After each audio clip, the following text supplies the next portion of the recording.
Master stroke के नए अंदाज में अब खबरों का सिलसिला आपके सामने रखने वाली हूं। सबसे पहले बात पाकिस्तान की करूंगी, जहां की लीडरशिप ने खुले तौर पर यह कबूल कर लिया है कि भारत के साथ दुश्मनी अच्छी नहीं है भाई। 3 जंगों से पाकिस्तान को सबक हासिल हो गया है, लेकिन क्या शहबाज शरीफ ने सच कबूलने में देर कर दी है? क्योंकि वहां के हुक्मरानों की नालायकी ने आवाम को दाने दाने के लिए मोहताज कर दिया है और नतीजा यह है कि मुट्ठी भर दाने के लिए शहर शहर लोगों की कतारें लगी हुई है। कश्मीर के जिस हिस्से पर उसने धोखे से कब्जा किया हुआ है, वहां से बगावत की आवाज अब बहुत बुलंद हो रही है। इस्लामाबाद और कराची तक के लोग शहबाज शरीफ से यही पूछ रहे हैं, खाए क्या, जिंदा कैसे रहें? पाकिस्तान में हाकिमों के लिए भले ही महंगाई आंकड़े का खेल हो, लेकिन आवाम के लिए तो ये जीने मरने का सवाल है। हुकूमत से नाउम्मीदी ने लोगों की मुश्किलों को और बढ़ा दिया है। ये हुकूमत ना है, बिल्कुल कराची का हाल देख लें क्या कर दिया। इस हुकूमत तो चोर हुकूमत है। महंगाई इतनी हो गई है, कमाने वाला एक है, 10 खाने वाले कहाँ से पूरा करें ये बताएं। ये अपना पेट भरेंगे या हमारी आवाम का पेट भरेंगे?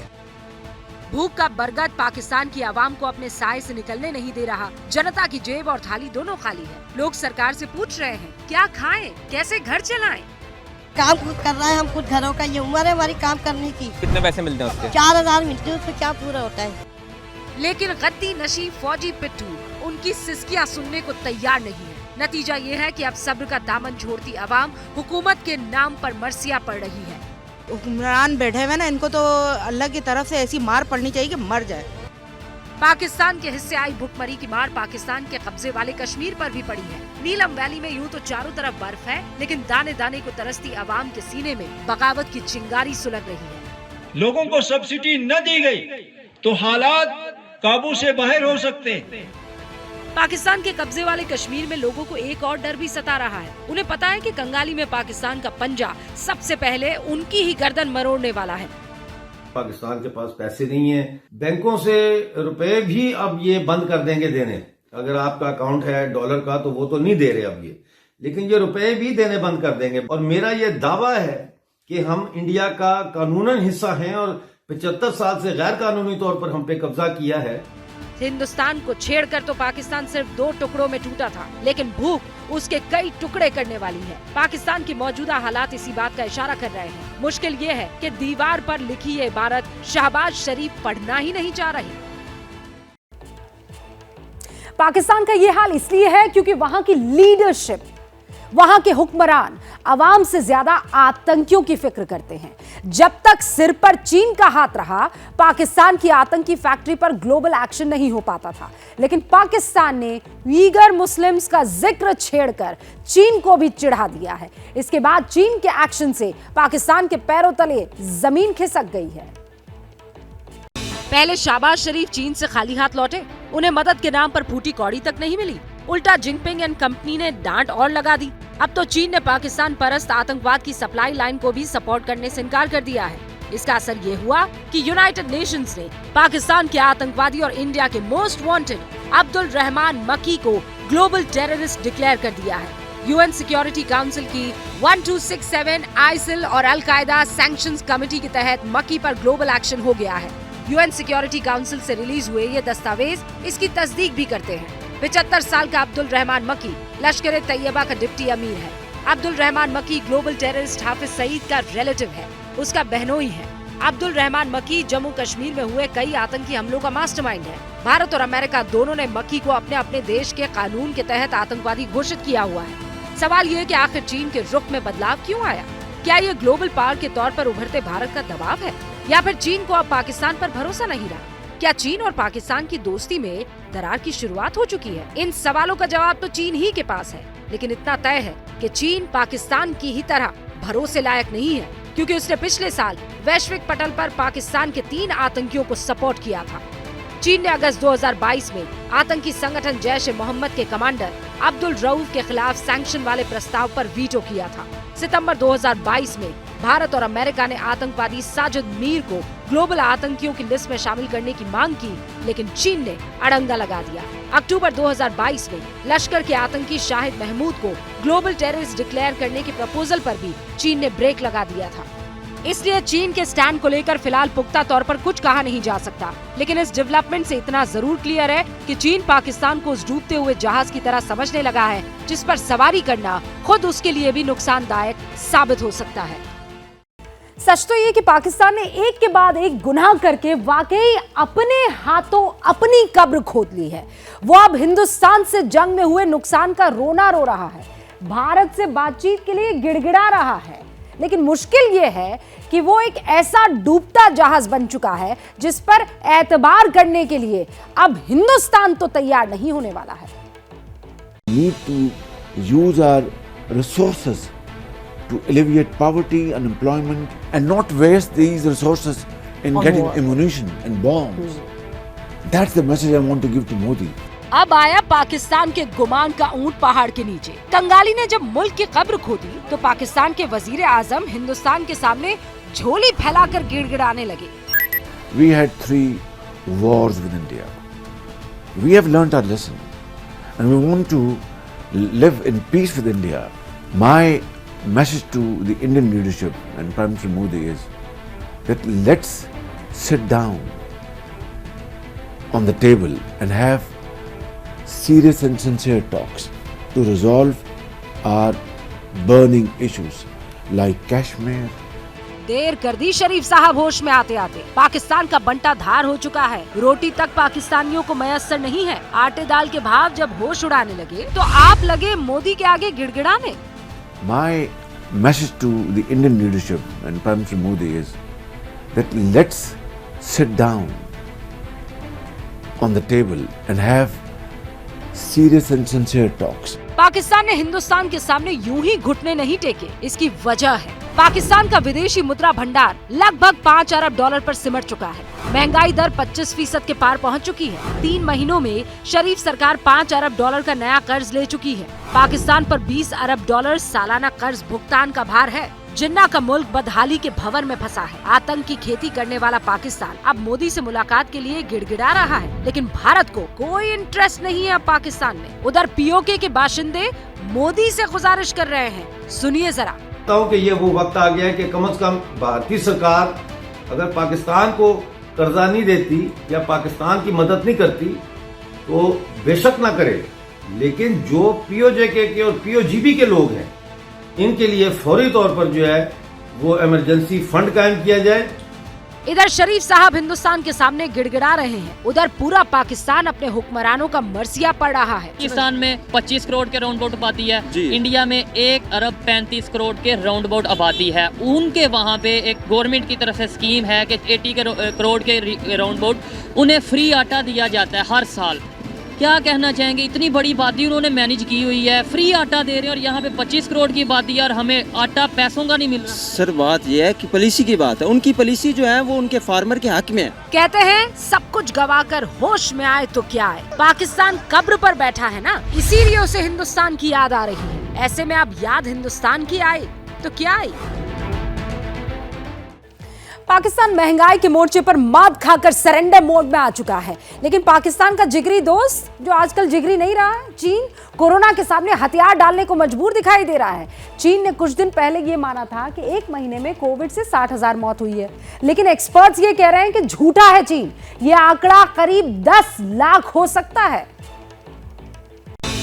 ऐसा इसलिए क्योंकि चीन की बातों और दावों पर दुनिया को रत्ती भर भी यकीन नहीं है। एक्सपर्ट्स का मानना है कि चीन में जिस तरह का कोरोना आउटब्रेक है, वायरस ने तबाही मचाई है, जिस तरह ताबूत कम पड़ने लगे हैं, लोगों को जैसे अब प्लास्टिक बैग्स में डिस्पोज किया जा रहा है, उसे देखते हुए WHO के सामने चीन के नए आंकड़े छल की कहानी पेश कर रहे हैं। यूनिवर्सिटी ऑफ कैलिफोर्निया के एपिडेमियोलॉजी डिपार्टमेंट के चीफ ज़ोउ फेंगजैंग के मुताबिक चीन ने मौतों की जो संख्या बताई है वो सिर्फ टिप ऑफ द आइसबर्ग हो सकता है, यानी आंकड़ा कई गुना ज्यादा हो सकता है। ज़ोउ फेंगजैंग का दावा है कि अगर पेकिंग यूनिवर्सिटी की रिपोर्ट को आधार बना लिया जाए तो चीन में पिछले 5 हफ्तों में कम से कम 9 लाख लोगों की मौत संक्रमण की वजह से हो चुकी होगी। पेकिंग यूनिवर्सिटी ने कुछ दिन पहले रिपोर्ट में ये कहा था कि चीन में जनवरी के दूसरे हफ्ते तक 64% लोग संक्रमित हो चुके हैं। इसी तरह एक और चौंकाने वाला दावा लंदन की हेल्थ एनालिटिक्स फर्म एफिनिटी ने भी किया है और इसमें मौत का आंकड़ा और ज्यादा शॉकिंग है। इस फर्म ने दूसरे मुल्कों में मोर्टेलिटी रेट को आधार बनाकर मौत के आंकड़े को लेकर एक नई थियरी सामने रखी है। रिपोर्ट कहती है कि अभी तक चीन में कोविड से 3,90,000 लोगों की मौत तो हो चुकी है, लेकिन अगर दूसरे देशों के मॉडल को देखें और फिर कंपेयर करें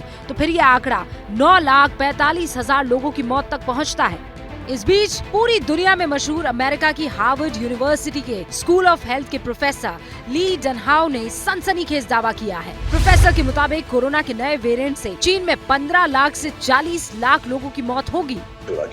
मेरा अनुमान है कि ओमिक्रॉन के नए वेरिएंट की वजह से चीन में 15 लाख से 40 लाख मौतें हो सकती हैं।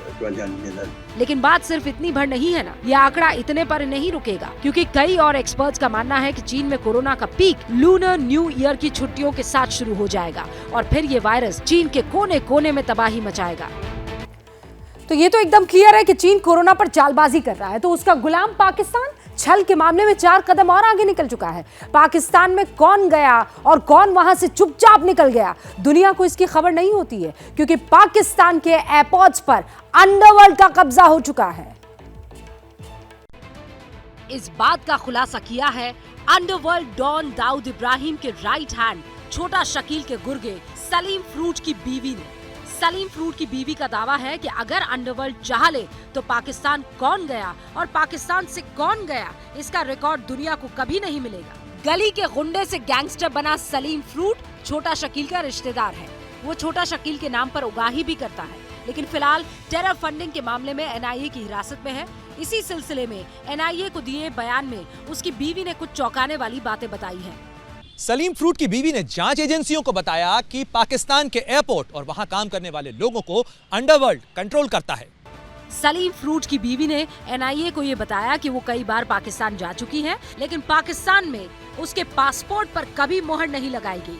उसने बताया कि साल 2013 से 2014 के बीच वो 3 बार पाकिस्तान गई थी। 2014 में एक बार सलीम फ्रूट भी उसके साथ पाकिस्तान गया था।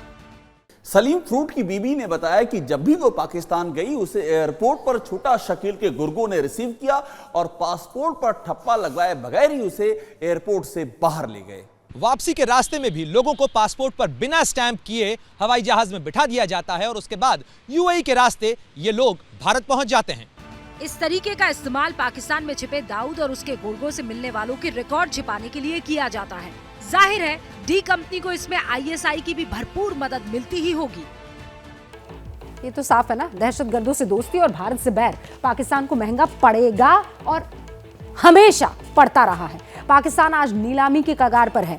भारत के दूसरे दुश्मन चीन की हालत बहुत बुरी हो चुकी है। उधर कोरोना का मारा ये जो चीन है इस वक्त आर्थिक मोर्चे पर हाफ रहा है। चीन की इकोनॉमी में 40 साल की सबसे बड़ी गिरावट इस बार दर्ज की गई है।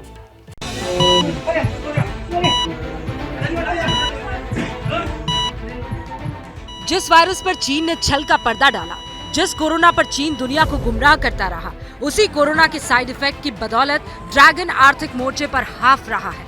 मुल्क में लाशों का अंबार लगा है, रोज बेहिसाब मौत हो रही है, दाह संस्कार के लिए शमशान कम पड़ गए हैं। चीन की कंपनियों के बाहर विद्रोह छिड़ा हुआ है। कोरोना की मार से सैलरी तक देने की हैसियत चाइनीज कंपनियों की नहीं बची है। बड़े स्तर पर लोगों को नौकरी से निकाला जा रहा है। महामारी के बीच मारामारी 2 जून की रोटी के लिए भी छिड़ गई है। कोरोना कैसे चीन की कब्र खोद चुका है, कैसे दुनिया की दूसरी सबसे बड़ी इकोनॉमी को वायरस वेंटिलेटर पर पहुंचा चुका है, आर्थिक मोर्चे पर ड्रैगन कैसे हाफ रहा है, इसकी रिपोर्ट रिलीज हो चुकी है। चीन के नेशनल ब्यूरो ऑफ स्टैटिस्टिक्स के मुताबिक चौथी तिमाही में विकास दर सालाना आधार पर 2.9% रही। तीसरी तिमाही में ये 3.9% रही थी।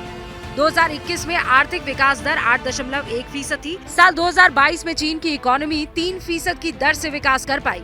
2020 के बाद चीन की इकोनॉमी में 1970 के बाद सबसे बड़ी गिरावट है ये। साल 1976 में माओ की मौत के बाद विकास दर -1.6% रही थी। हालांकि बेइजिंग सरकार ने 5.5% विकास दर का टारगेट रखा था, लेकिन कोरोना विस्फोट की वजह से प्रेसिडेंट जिनपिंग की उम्मीदों पर पानी फिर गया है। आर्थिक मोर्चे पर तबाह होते चीन का दर्द इतना ही नहीं है।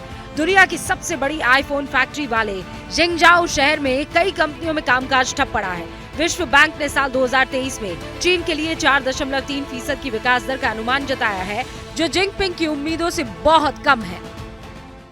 जिस तरह चीन की इकोनॉमी लगातार नीचे की तरफ गोते लगा रही है, वैसा ही हाल पाकिस्तान का भी है। पाकिस्तान की माली हालत आपको पता है, किसी से नहीं छुपी है, वेंटिलेटर पर दिखाई दे रही है। हालत यह है कि पाकिस्तान को अपना खर्चा चलाने के लिए पिछले 3 महीनों में दूसरे मुल्कों से $5 अरब का कर्ज लेना पड़ गया है। लेकिन बात सिर्फ कर्ज लेने की नहीं है ना, क्योंकि पाकिस्तान को ये कर्ज उतारना भी तो पड़ेगा ना। इसके लिए उसके पास पैसे नहीं है। जिन्ना के मुल्क में विदेशी रिजर्व वाली उस संदूक में छेद हो चुका है जिसमें कभी डॉलर्स की गड्डियां हुआ करती थी। पाकिस्तान के गोल्ड रिजर्व वाले कांटे की सुई भी नीचे की तरफ जाती हुई दिख रही है। और अब पाकिस्तान की लीडरशिप, वहाँ के वजीर आजम खुले तौर पर कंगाली वाली हालत को कबूल करते हुए दिख रहे हैं। पाकिस्तान एक मिसाल इसकी ये है कि एक हाथ में हमारे एक न्यूक्लियर ताकत है और दूसरे हाथ में कशकोल। ये आग और पानी का ये कब तक मेलाप हो नहीं सकता, कब तक चलेगा? शरीफ साहब को ये सब इसलिए कहना पड़ रहा है क्योंकि अब आंकड़ों में बदमाशी की गुंजाइश बचती ही नहीं है। पाकिस्तान में महंगाई का मीटर 25% को पार कर चुका है। इस्लामाबाद के पास सिर्फ $430 करोड़ का फॉरेन रिजर्व बचा है। गोल्ड रिजर्व भी $4.083 अरब से घटकर $3.645 अरब रह गया है। इन सब हालात को देखते हुए पाकिस्तान की आवाम वहाँ के हुक्मरानों को किलो के हिसाब से गाली देकर कोस रही है। की शरह देखें आप क्या है, तो काम धंधा नहीं करें, आटे की लाइन में भी लग जाएं, कभी शक्कर की लाइन में लगते हैं हम, कभी आटे की लाइन में लगते हैं, सुबह के टाइम बिलों की लाइनों में लगते हैं। तो क्या हमारे पास यही काम है? और फिर पैसा कहाँ से आएगा इस चीज के लिए? अवाम का गुस्सा जायज भी है क्योंकि पाकिस्तान का मुस्तकबिल किसी भी सूरत हाल में सुधरने की गुंजाइश नहीं दिखा रहा, क्योंकि जितना पैसा है नहीं उससे कई गुना ज्यादा तो उसे वापस करना है। पाकिस्तान को अगले 2 साल तक सालाना $20 अरब वापस करने हैं और यही अब इस मुल्क की दुखती हुई रग है। कश्मीर मांगने वाले मुल्क में आटे के लाले पड़ चुके हैं। पाकिस्तान कंगाल हो चुका है, डॉलर उसके खजाने से खिसक चुका है। नतीजा क्या हुआ है? नतीजा ये कि वहां के लोग विदेश में पढ़ रहे बच्चों की फीस भी अब अदा नहीं कर पा रहे हैं। दूसरी तरफ सवाल चीन को लेकर भी है, क्योंकि जो चीन अब तक पाकिस्तान की मदद कर रहा था वो खुद बूढ़ों का देश बनता जा रहा है। बड़ा गुमान था बीजिंग को अपनी शान शौकत पर, बड़ा गुमान था ड्रैगन को अपनी ताकत पर, लेकिन कोरोना विस्फोट के बीच ड्रैगन को विचलित करने वाली बड़ी खबर आई। ड्रैगन बूढ़ों का मुल्क बन चुका है। नेशनल ब्यूरो स्टैटिस्टिक्स ने बूढ़े होते चीन पर चौंकाने वाली रिपोर्ट रिलीज की है। रिपोर्ट में दावा किया गया है, इसका मतलब यह है कि चीन में जहां साल 2021 में कुल 1000 लोगों पर 7.52 बच्चों का जन्म हुआ करता था, वो साल 2022 में घटकर 6.67 रह गया। साल 1949 के बाद चीन में ये सबसे कम बर्थ रेट है। 2022 में चीन की आबादी में 60 साल में पहली बार कमी हुई है। पिछले साल चीन की नेशनल बर्थ रेट में रिकॉर्ड गिरावट दर्ज की गई। चीन में साल 2022 में 95 लाख बच्चे पैदा हुए, जबकि साल 2021 में वहां 1,62 लाख बच्चे पैदा हुए थे। साल 2022 में 8,50,000 लोग कम हुए। साल 2021 में चीन की आबादी 1.4126 बिलियन थी, जो साल 2022 में घटकर 1.4118 बिलियन रह गई। यानी एक साल में कुल 8,50,000 लोग कम हुए। चीन की आबादी में वहां के 31 राज्यों के लोगों को गिना जाता है। इसमें हांगकांग, मकाओ और ताइवान शामिल नहीं है। चीन में जनसंख्या दर 2016 से ही कम हो रही है। तभी से चीन ने बच्चों की तादाद बढ़ाने के लिए लोकल लेवल पर काम करना शुरू कर दिया था। इसके लिए बाकायदा लोगों को पैसे भी दिए गए। सोशल सिक्योरिटी बेनिफिट्स के अलावा उन्हें हाउसिंग और एजुकेशन डिस्काउंट की भी घोषणा की गई। साल 2021 के आते आते चीन ने अपनी 1 चाइल्ड पॉलिसी को भी हटा दिया। इससे पहले लोगों को केवल 1 बच्चा पैदा करने की अनुमति हुआ करती थी। चीन ने ऐलान किया था कि लोग अब 3 बच्चे पैदा कर सकते हैं, हालांकि उसका कुछ ज्यादा फायदा नहीं हुआ। तो चीन ने अपने यंग वर्क फोर्स के दम पर ही दुनिया में, याद कीजिए, प्रोडक्शन हब बनने की वो जो अपनी हसरत है वो पूरी की थी। वो पहचान उसे उस यंग फोर्स से मिली थी। इसी के बूते वो अमीर भी हुआ था। लिहाजा बूढ़ों की बढ़ती रफ्तार अब चीन के लिए खतरे की घंटी बजा रहा है। लेकिन हिंदुस्तान जवान है और तरक्की के रास्ते पर अग्रसर भी है। और इसी बीच सिक्किम की सरकार ने एक ऐसा ऐलान किया है जो सुर्खियों में है। इसके मुताबिक अगर सिक्किम में सरकारी कर्मचारियों के घर में बच्चे पैदा होंगे तो उसके पालन पोषण पर आने वाला खर्च परिवार की टेंशन नहीं बढ़ाएगा, क्योंकि सूबे के मुख्यमंत्री प्रेम सिंह तमांग की तरफ से तैयार प्रस्ताव के मुताबिक दूसरे बच्चे के जन्म पर महिला कर्मचारियों की सैलरी बढ़ा दी जाएगी। तीसरी बार मां बनने पर महिला कर्मचारी को डबल इंक्रीमेंट मिलेगा। आम लोगों में अगर कोई महिला IVF टेक्निक से मां बनती है तो उसे 3 लाख रुपए दिए जाएंगे। सिक्किम की जनसंख्या फिलहाल 7 लाख से कम है। इसमें करीब 80% जातीय समुदायों के लोग हैं। लेकिन खास बात यह है कि सिक्किम में बीते कुछ वर्षों में जन्म दर में तेजी से गिरावट आई है। यही वजह है सरकार लोगों को ज्यादा बच्चे पैदा करने के लिए बढ़ावा दे रही है। सिक्किम देश का इकलौता राज्य है जहां मां बनने पर महिला कर्मचारियों को 365 दिन और पुरुष कर्मचारियों को 30 दिन की छुट्टी दी जाती है। तो सिक्किम में सरकार ने लोगों को टेंशन से छुट्टी दी है, लेकिन बर्फबारी ने साउथ कोरिया की परेशानी को कैसे बढ़ा दिया है आपको तस्वीरें दिखाते हैं। राजधानी सियोल के पास सड़क पर जबरदस्त हादसा हो गया।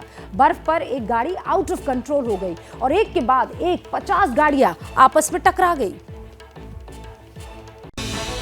इस हादसे की वजह बनी चिकनी सड़क पर लगातार हो रही बर्फबारी।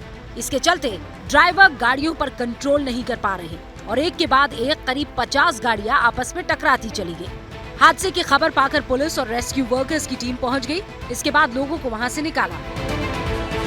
इस हादसे में एक आदमी की मौत हो गई है और 30 से ज्यादा लोग घायल हो गए हैं। इनमें से 3 की हालत बहुत गंभीर है। लोगों को क्रैश साइट से हटाने के बाद पुलिस और फायर ब्रिगेड की टीम ने सड़क से मलबा हटवाया और आगे इस तरह के हादसे न हो इसे ध्यान में रखते हुए सड़क से बर्फ हटाने का काम भी शुरू कर दिया। बर्फबारी की वजह से साउथ कोरिया के गैंगन्योंग में रविवार को भी 7 गाड़ियां आपस में टकरा गई थी। खैर ये रही कि उस हादसे में किसी की मौत नहीं हुई। इस कोल्ड अटैक ने साउथ कोरिया की जितनी टेंशन बढ़ाई है उतना ही सर्दी का सितम सुपर पावर अमेरिका भी झेल रहा है। हैरानी की बात तो यह है कि देश की राजधानी दिल्ली में भी वॉशिंगटन जैसी ठंड पड़ रही है। दिल्ली NCR समेत पूरे उत्तर भारत में फिलहाल शीतलहर का अलर्ट एक बार फिर से जारी हो चुका है। दिल्ली और वॉशिंगटन में एक जैसी ठंड, हाड़ कपाने वाली, खून जमाने वाली सर्दी से दिल्ली को थोड़ी निजात जरूर मिली है, लेकिन हैरान करने वाली बात यह है कि देश की राजधानी दिल्ली में वॉशिंगटन जैसी ठंड पड़ रही है।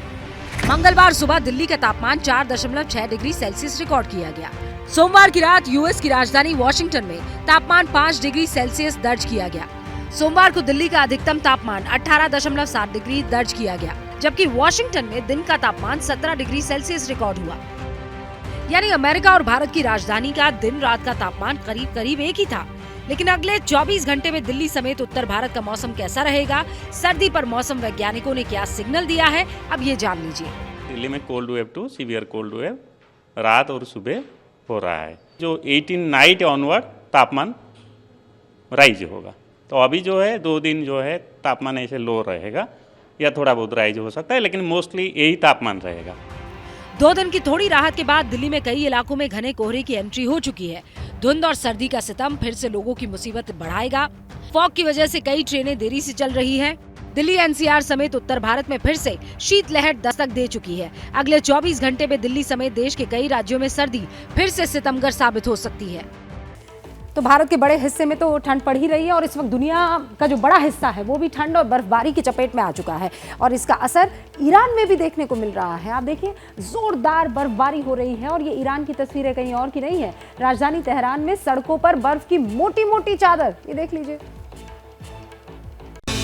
जोरदार बर्फबारी ने ईरान के कई हिस्सों में सड़कों पर बर्फ की 5 इंच मोटी परत जमा कर दी। कई हिस्सों की बत्ती भी गुल कर दी, लेकिन ये लोगों को घरों में कैद नहीं कर पाई। बर्फबारी का मजा लेने के लिए लोग सड़कों पर निकल आए और जमकर मस्ती की। तेहरान में बर्फबारी शायद ही कभी होती है, लिहाजा यहाँ के लोगों ने बर्फबारी का खुशी खुशी इस्तकबाल किया। इस बर्फबारी ने ईरान में एंटी हिजाब आंदोलन चला रहे लोगों को विरोध का नया तरीका भी दे दिया है। एक स्कल्पचर आर्टिस्ट ने बर्फ से महसा अमीनी का बुत बना दिया। इसे देखने के लिए दूर दूर से लोग पहुंच रहे हैं। राजधानी तेहरान में भी महिलाओं ने आजादी का नारा बुलंद करने के लिए बर्फ को जरिया बना लिया।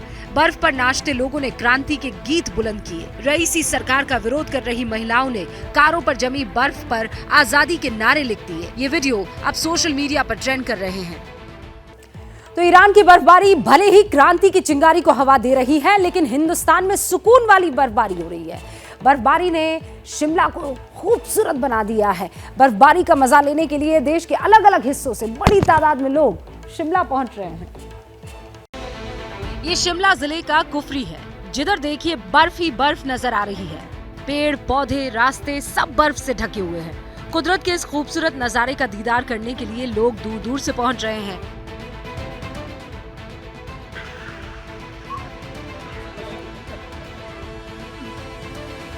इस बार यहाँ बर्फबारी थोड़ी देर से हुई। जो लोग यहाँ नए साल पर बर्फबारी देखने आए थे उन्हें निराश होकर लौटना पड़ा था, लेकिन अब जो बर्फबारी हो रही है उसने सारी कसर निकाल दी है। इस बार इतनी बर्फ पड़ी है कि सैलानियों को एहतियात बरतने की एडवाइजरी भी जारी करनी पड़ी है। अब आपको दिखाते हैं शिमला का रिज एरिया। ताजा पड़ी बर्फ पर चमकती रोशनी ने इसका रूप ही निखार दिया है। शिमला में हो रही बर्फबारी को देखते हुए हिमाचल प्रदेश के टूरिज्म डिपार्टमेंट ने भी सैलानियों के लिए प्लेन टिकट सस्ता करने का ऐलान कर दिया है। अभी इसमें बीन सीजन है, पर्यटन की अगर नजरिए से देखें तो इस किराए को घटाकर 3,000 रुपये जो कर दिया गया। हवाई किराया कम करने से एयरलाइंस को जो नुकसान होगा उसकी भरपाई राज्य सरकार करेगी। मौसम विभाग का कहना है कि इस बार शिमला में बर्फबारी का जो सिलसिला शुरू हुआ है वो कुछ दिनों तक जारी रहेगा। तो अगर मौका है आप भी शिमला के लिए निकल पड़िए, क्योंकि ऐसे मौके बार बार नहीं आते। बस अभी मत निकल जाइएगा, अभी मास्टर स्ट्रोक पूरा देखिएगा। शिमला का माहौल देखा वो खुशनुमा है, लेकिन उत्तराखंड के हिल स्टेशन नैनीताल का हाल अच्छा नहीं है। जोशीमठ की ही तरह नैनीताल की पहाड़ियों में भी जमीन धंस रही है, लिहाजा लोग डरे हुए हैं। मुश्किल एक और भी है, अगर जमीन धंसने की वजह से नैनी झील तबाह हो गई तो फिर हल्द्वानी तक का इलाका तबाह हो जाएगा। बलिया नाला यहाँ पर काफी भूस्खलन हो रहा है। नैनीताल की बुनियाद कहे जाने वाले बलिया नाला में भयानक लैंडस्लाइड हो रहा है। बलिया नाला और हरिनगर इलाके में अब तक लगभग 100 मीटर का एरिया भूस्खलन की भेंट चढ़ चुका है। इसे लेकर कई योजनाएं बनी हैं, लेकिन अब तक कोई कॉन्क्रीट एक्शन नहीं लिया गया है। हालांकि अब 200 करोड़ की detail project report DPR ready की गई है। जब जोशीमठ में हो रहा है, देखिए जोशीमठ में कितना बुरा हाल है, और उससे पहले का ये है यहाँ पर अगर हो गया तो क्या करेंगे हम। बलिया नाला के अलावा शहर के मॉल रोड पर भी जगह जगह दरारें पड़ने लगी है। साल 2018 में मॉल रोड का तकरीबन 25 मीटर का हिस्सा नैनी झील में समा गया था, जबकि तल्ली ताल से लेकर मल्ली ताल तक कई जगहों पर लंबी लंबी दरारें दिखाई देने लगी है। इसी के चलते शहर के अस्तित्व पर खतरा आ चुका है। आदमी दिख ही नहीं रहा, यहाँ से सब लोग पलायन करके चले गए हैं। किसी को नीचे दुर्गापुर में शिफ्ट कर दिया गया है, किसी को। नैनीताल की सबसे ऊंची पहाड़ी कही जाने वाली नैनी पीक पर भी लंबे समय से भूधसाव हो रहा है। नैनीताल में मंडरा रहे खतरे को देखते हुए अब तक हरिनगर इलाके से करीब 50 से ज्यादा परिवारों को विस्थापित भी किया जा चुका है। मेरा ये मानना है कि हरिनगर का पानी अननेसेसरी भूस्खलन होकर के जो पानी वहाँ से निकल रहा है वो कृष्णापुर में जा रहा है, और कृष्णापुर तबाह हो गया पूरा। कई लोगों का मानना है कि खतरा तो नैनी झील पर भी है। जियोलॉजिकल स्टडीज में भी बताया गया है कि हनुमान वाटिका, बलिया नाला और घाटी का इलाका संवेदनशील है। अगर यहाँ कंस्ट्रक्शन किया गया तो नैनी झील का पानी बहकर हल्द्वानी तक पहुँच जाएगा। और ये खतरे की खबर है, लेकिन फिलहाल जो मसला जोशीमठ का है वो दिख रहा है नैनीताल जैसा, लेकिन यहाँ ज़मीन धंसने की वजह से लोगों को परेशानी हो रही है और वो दायरा बढ़ता चला जा रहा है। कई सरकारी इमारतें भी अब इसकी चपेट में आ चुकी है। सरकार का एक्शन तेज हो चुका है, जाहिर है खतरनाक इमारतों को अब गिराया जा रहा है तेजी से। और इस तरह जोशीमठ में होटल मलारी इन के फर्स्ट फ्लोर को गिरा दिया गया। ये वही होटल है जिसमें बड़ी बड़ी दरारें आ गई थी, तिरछा हो गया था। पिछले 5 दिनों से इसे गिराने का प्रोसेस जारी था।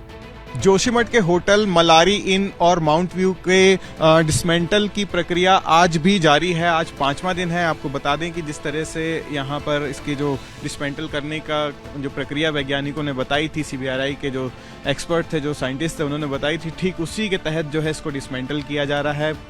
जिस वक्त होटल तोड़ने की कार्रवाई हो रही थी उसके थोड़ी देर बाद डिजास्टर मैनेजमेंट की तरफ से जोशीमठ के हालात पर अपडेट्स शेयर किए गए। कहा गया कि जोशीमठ में अब तक 849 घरों में दरारें आ चुकी हैं। 4 वार्ड के 167 घर ज्यादा खतरनाक हालत में हैं। 207 परिवारों को आर्थिक मदद दे दी गई है, लेकिन कई लोगों का कहना है कि आर्थिक सहायता देने में पारदर्शिता नहीं बरती जा रही है। और प्रशासन की तरफ से हमारे लिए अभी तक कोई धनराशि नहीं दी गई है। जो यहाँ पे अभी 1.5 लाख का जो बता रहे हैं कि लोगों में, लेकिन वो 1.5 लाख किसके जेब में जा रहा है। इस दौरान आज जोशीमठ में PWD के रेस्ट हाउस में बड़ी बड़ी दरारें दिखाई देने लगी। तहसील परिसर में भी हल्की हल्की दरारें पड़नी शुरू हो गई है। जोशीमठ के मनोहर बाग से लेकर सिंहधार तक जमीन धंस रही है। इस बीच सरकार ने केंद्रीय संस्थानों की जांच रिपोर्ट की टाइमलाइन सेट कर दी है। CBRI के 10 वैज्ञानिक अब अपनी रिपोर्ट 3 हफ्ते में सौंपेंगे। क्या मजबूरी है मेरी, बताइए। मैं अभी आपको बताती हूँ कि मैंने ओए होए होए होए नमकीन के चटकारे लेते हुए टकटकी मार के डिबेट शो को पॉज रिपीट कर करके देख रहे हैं जोगिंदर जी। इनकी तरह आप भी देखें अपनी फेवरेट डिबेट्स को रिपीट कर और डाउनलोड कीजिए ABP लाइव ऐप अपने स्मार्ट टीवी पर।